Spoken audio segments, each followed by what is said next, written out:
ایک انصاری خاتون حضور کی خدمت میں حاضر ہوئی اور اس نے کہا حضور میرے بیٹے پر نزع کا عالم طاری ہونے کو ہے اور اس کی عجیب حالت ہے، تو آپ اگر تشریف لائیں تو آپ کی مہربانی ہو۔ تو حضور اس کے گھر تشریف لے گئے۔ جب حضرت اسرائیل کسی کی روح قبض کرتے ہیں تو پاؤں کی جانب سے روح قبض کرتے ہیں، تو آقا کریم علیہ السلام سرہانے کی جانب جا کے کھڑے ہو گئے۔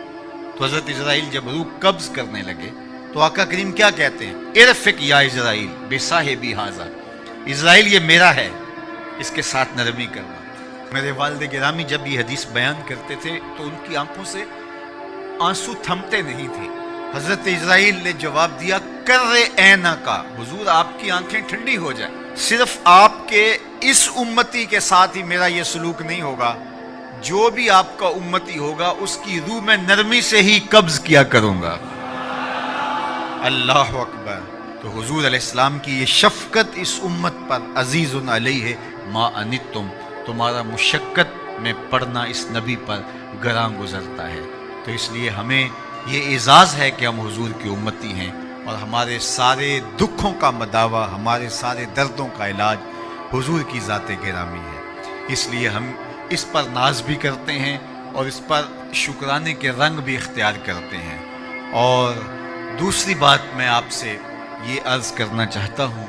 کہ یہ ہماری عقیدتوں کا اظہار ہے، یہ ہماری محبتوں کے بکھرتے ہوئے رنگ ہیں، اور ہماری محبت اس کی متقاضی ہے کہ ہم ان کے نام کے جھنڈے لہرائیں، ان کے نام کے پھریرے لہرائیں، ان کے ذکر میں جلوس بھی نکالیں، محافل کا انعقاد بھی کریں، اپنے گھروں پہ چراغاں بھی کریں، عقیدتوں اور محبتوں میں مٹھائیاں بھی بانٹیں۔ لیکن یہ اظہار محبت کا ایک سلیقہ ہے، شکرانے کا ایک طریقہ ہے، اور اس کو ہمیں ادا کرنا چاہیے۔ کسی بھی خوشی اور مسرت کے ملنے پر دنیا کا دستور ہے کہ وہ اظہار محبت کے مروجہ اسلوب کو اختیار کرتے ہیں، لیکن ہماری محبت یہیں ٹھہر نہیں جانی چاہیے۔ جس آقا نے ہمارے لیے غار سجدہ کے نوکیلے پتھروں پر پیشانیاں رکھ کے دعائیں مانگی ہیں، جو آقا کریم ہماری درد اور کسک کو محسوس کرتے ہیں اور ہمارا بے چین ہو جانا حضور کے لیے بےتابی کا باعث بنتا ہے، کیا اس آقا کے لیے ہم صرف ایک دن کا میلاد کر کے یا ایک مہینے کی محافل کا انعقاد کر کے پھر اپنے گھر میں بیٹھ جائیں گے، اپنی خواہش کی زندگی گزاریں گے؟ یا اس آقا و مولا کا ہمارے اوپر حق ہے کہ ہم اپنی ساری زندگی اس آقا کے نام لگا دیں گے؟ تو آپ کا چراغاں صرف بنیروں پہ نہ رہے،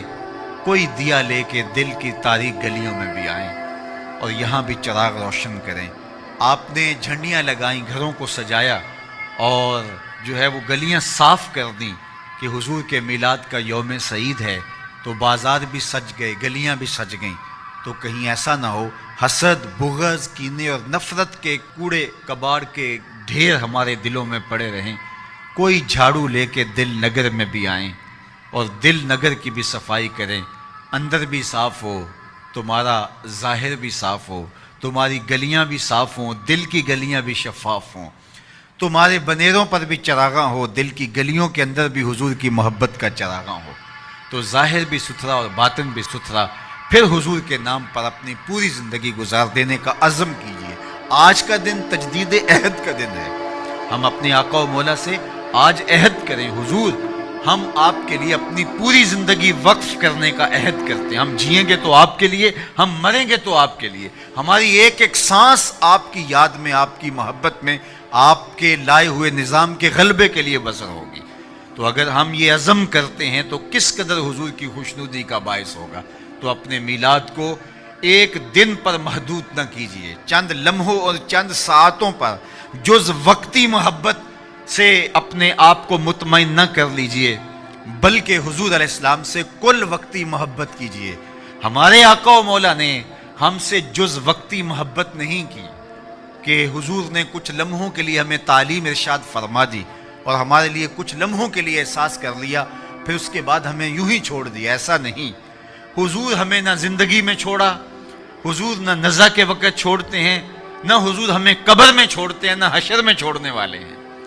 تو پھر ہمیں بھی اپنے آقا کے ساتھ محبت جز وقتی نہیں، حضور علیہ السلام کے ساتھ ہمارا پیار کل وقتی ہونا چاہیے اور لمحہ لمحہ ان کے ساتھ منسوب کر دینا چاہیے، اور ان کے لائے ہوئے نظام حیات کو نہ صرف اپنے اوپر نافذ العمل کرنا ہے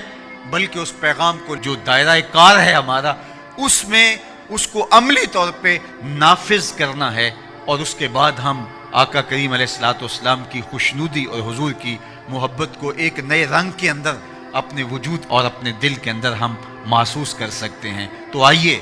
آج تجدید عہد کرتے ہیں، وعدہ کریں اپنے آقا و مولا سے کہ حضور باقی زندگی ہماری ماضی کی جو بیت گئی سو بیت گئی، ہم نے درود و سلام کے ماحول میں، ہم نے نعت کے نغمات کے اس ماحول کے اندر آپ کی محبت کو اپنے سینے میں فراواں پایا ہے، اور ہم اس محبت کو جز وقتی محبت نہیں بنانا چاہتے بلکہ کل وقتی محبت کی صورت کے اندر ہم اس محبت کو ڈھالنا چاہتے ہیں۔ تو ہم عہد کرتے ہیں کہ ہم اپنی ساری زندگی آپ کے نام لگاتے ہیں، ہم جئیں گے تو حضور آپ کے لیے، ہم مریں گے تو حضور آپ کے لیے، ہماری ایک ایک سانس آپ کے نام ہوگی، ہماری زندگی کی ایک ایک ساتھ آپ کے لیے وقف ہوگی،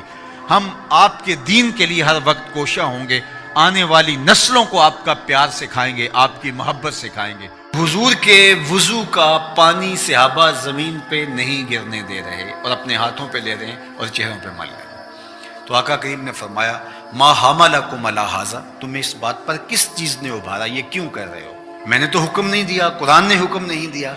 اور تم میرے وضو کے پانی کو بھی زمین پہ نہیں گرنے دے رہے، تو یہ کیوں کر رہے ہو؟ انہوں نے جواب دیا حب اللہ و رسولہ، یہ اللہ اور اس کے رسول کی محبت کی وجہ سے ہم کر رہے ہیں۔ حضور نے اس سے منع بھی نہیں کیا، چونکہ اگر یہ شریعت سے متصادم کوئی چیز ہوتی تو نبی کے منصب میں شامل ہے کہ نبی منع کرتے۔ تو فرمایا جو چاہے اللہ اور اس کے رسول سے محبت کرے یا اللہ اور اس کا رسول اس سے محبت کرے، اس کو 3 کام کرنے چاہیے۔ ان میں سے پہلی بات فرمایا جب بھی بولے سچ بولے، اور دوسری بات ارشاد فرمائی جب اس کے پاس امانت رکھی جائے تو اس امانت میں خیانت نہ کرے، اس امانت کو صحیح صحیح لٹا دے، اور تیسری بات جو اس کا ہمسایہ بنے اس کی ہمسائیگی کے حقوق کا پورا پورا خیال رکھے۔ تمہاری محبت کا یہ جذبہ صادقہ ہے کہ تم میرے وضو کے پانی کو بھی زمین پر نہیں گرنے دیتے،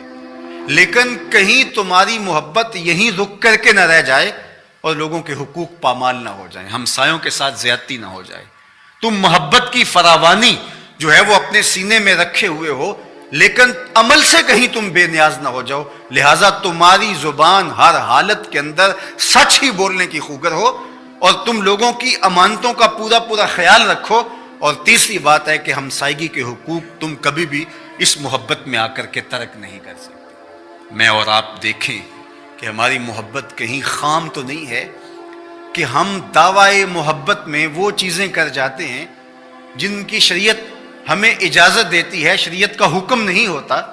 اور ہمیں وہ کر لینی چاہیے، لیکن دوسری جانب جو طے شدہ شریعت کا نظام ہے اس کو کہیں ہم پامال تو نہیں کر جاتے، اور محبت کی اس فراوانی کے اندر وہ چیزیں دب تو نہیں جاتی۔